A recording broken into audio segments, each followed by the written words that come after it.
नमस्कार। आज के इस विशेष विश्लेषण में चेतक एक किंवदंती का विकास हम एक बहुत ही दिलचस्प सफर पर चलने वाले हैं। जरा सोचिए, इतिहास के पन्नों में महज एक युद्ध के घोड़े के रूप में दर्ज एक जानवर समय के साथ एक अमर और अजेय सांस्कृतिक प्रतीक कैसे बन गया। ये सिर्फ एक जानवर की कहानी नहीं है, बल्कि इस बात का एक शानदार उदाहरण है कि कैसे कोई लोक कथाओं का सबसे बड़ा नायक बन जाता है। तो चलिए, बिना किसी देरी के शुरू करते हैं। इस सवाल पर गहराई से गौर करें। एक बिल्कुल गुमनाम घोड़ा आखिर इतनी बड़ी किंवदंती कैसे बन जाता है ना कमाल की बात। 16वीं शताब्दी के युद्ध के मैदान का एक ऐसा जानवर जिसका असली नाम तक शायद उस समय के किसी भी समकालीन दस्तावेज में दर्ज नहीं किया गया था, वो आज इतना मशहूर कैसे हो गया कि लोग उसे पूछते तक हैं। इसका जवाब इतिहास की किताबों और लोगों की जुबानों पर चढ़ी लोक कथाओं के एक बहुत ही रोचक मिश्रण में छिपा है। चलिए इस पूरे रहस्य को परत दर परत सुलझाते हैं।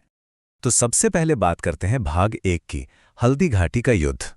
इस पूरी कहानी की जो सबसे ठोस शुरुआत होती है वो होती है 18 जून 1576 को। ये कोई आम लड़ाई नहीं थी। ये राजस्थान की अरावली पर्वतमाला की हल्दी घाटी में लड़ा गया एक बेहद भीषण संघर्ष था। इसके मुख्य किरदार कौन थे? एक तरफ थे महाराणा प्रताप और उनके ठीक सामने थे मुगल सेना का नेतृत्व कर रहे आमेर के मान सिंह। ऐतिहासिक दस्तावेज हमें बिल्कुल सटीक जानकारी देते हैं कि ये युद्ध कब, कहां और किन के बीच हुआ था। ये वो जमीनी हकीकत है जिसे नकारा नहीं जा सकता, एकदम 100% प्रामाणिक। लेकिन असली और दिलचस्प कहानी तो तब शुरू होती है जब हम इस कठोर इतिहास से थोड़ा आगे बढ़कर उस परंपरा की ओर बढ़ते हैं जो इस युद्ध के कई सालों बाद पनपी। और यहीं से हमारा अगला भाग शुरू होता है, भाग 2, इतिहास बनाम परंपरा। अब यहां एक बहुत बड़ा और सच कहूं तो काफी हैरान करने वाला विरोधाभास देखने को मिलता है। एक तरफ हमारे पास 1576 के वो समकालीन ऐतिहासिक स्रोत हैं जो उस समय के बिल्कुल करीब थे, लेकिन मजेदार बात यह है कि वो महाराणा प्रताप के घोड़े का कोई नाम ही नहीं बताते।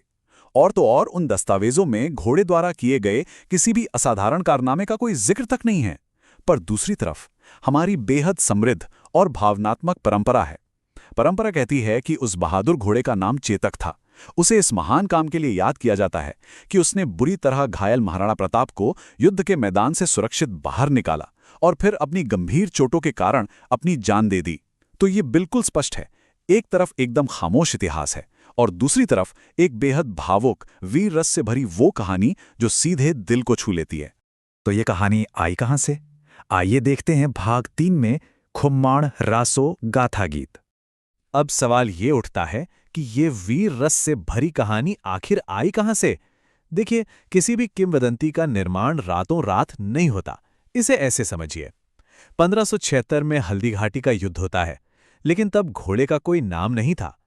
फिर आती है 17वीं शताब्दी और मेवाड़ के दरबारी कवि पहली बार उस अद्भुत बचाव की भावुक कहानी का जिक्र अपनी कविताओं में करना शुरू करते हैं। कहानी में थोड़ा और रंग जुड़ता है 18वीं शताब्दी में, जब खुम्माण रासो नाम का एक गाथा गीत लिखा जाता है। इस रचना में इतिहास में पहली बार उस घोड़े को बाकायदा चेतक नाम दिया जाता है। और फिर आखिरकार 1829 में ब्रिटिश औपनिवेशिक अधिकारी जेम्स टॉड इस पूरी कहानी को प्रकाशित कर देते हैं। इस कालक्रम से यह बिल्कुल साफ हो जाता है कि कैसे सदियों के दौरान धीरे धीरे एक ऐतिहासिक घटना के ऊपर मिथकों और कहानियों की परतें चढ़ती चली गईं। इस पूरी प्रक्रिया में जेम्स टॉड की भूमिका सच में बेहद अहम थी। 19वीं सदी में मेवाड़ दरबार में एक राजनीतिक अधिकारी के रूप में काम करते हुए उन्होंने annuls and antiquities of Rajasthan नामक एक बहुत ही प्रसिद्ध पुस्तक प्रकाशित की। अब ध्यान देने वाली बात यह है कि टॉड ने अपने इस वृतांत के लिए उसी 18वीं सदी के खुम्माण रासो को अपना आधार बनाया था।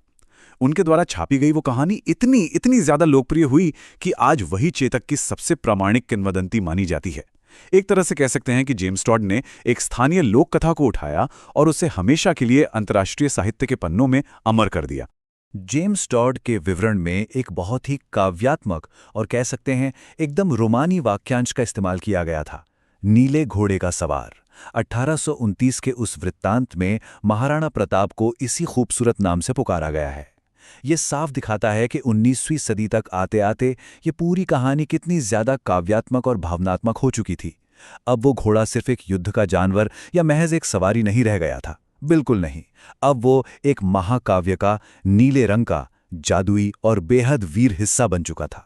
अब बढ़ते हैं भाग 4 की ओर, किंवदंती का प्रसार।